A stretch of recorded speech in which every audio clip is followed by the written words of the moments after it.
السلام علیکم ورحمۃ اللہ تعالی وبرکاتہ۔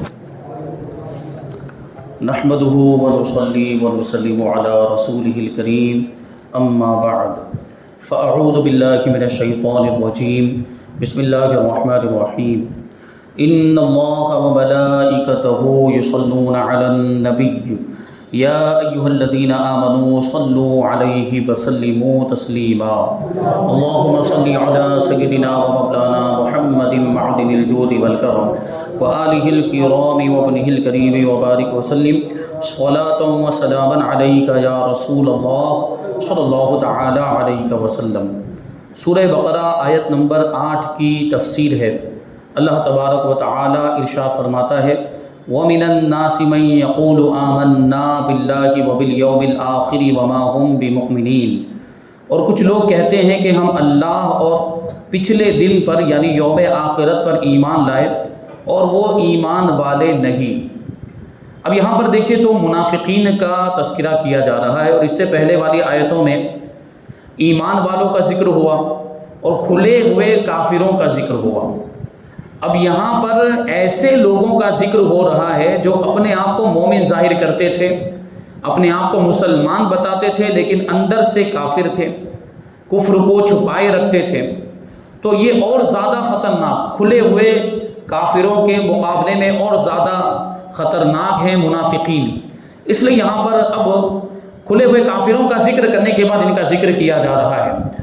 اور یہ آیت کریمہ کب نازل ہوئی، کن لوگوں کے بارے میں نازل ہوئی، اس کے بارے میں فرماتے ہیں شان نزول یہ ہے کہ مدینہ منورہ میں ایک شخص تھا، اس کا نام تھا عبداللہ ابن ابی، جس کو وہاں اچھی نگاہ سے دیکھا جاتا تھا، یعنی اس کا بڑا مرتبہ تھا اور قریب تھا کہ اس کو وہاں کا سردار بنا دیا جائے۔ اور ظاہر سی بات ہے کہ پرانے زمانوں میں سرداروں کی کیا ویلیو ہوتی تھی، کیا حیثیت ہوتی تھی۔ سردار کی بہت ہی آؤ بھگت کی جاتی تھی، اس کی بات مانتے تھے لوگ، اس کے پاس اپنے مقدمات لے کر جاتے تھے اور اس کو تحفے تحائف وغیرہ بھی دیا کرتے تھے۔ تو سردار کا یہ مقام ہوا کرتا۔ تو قریب تھا کہ عبداللہ ابن ابی کو مدینے والے اپنا سردار بنا لیتے، لیکن پھر کیا ہو گیا، جب آفتاب اسلام نے وہاں جلوہ گری فرمائی، یعنی جب مدینہ منورہ میں اسلام پہنچ گیا، جب مدینہ منورہ میں لوگ مسلمان ہو گئے اور مدینے والوں کے دلوں میں نور ایمان جگمگانے لگ گیا، تو اس کی عزت و آبرو میں فرق آ گیا۔ کس کی؟ عبداللہ ابن ابی کی۔ اس کی عزت میں کمی آ گئی اور اس کی طرف مدینے والوں کا وہ رجحان نہ رہا جو پہلے تھا۔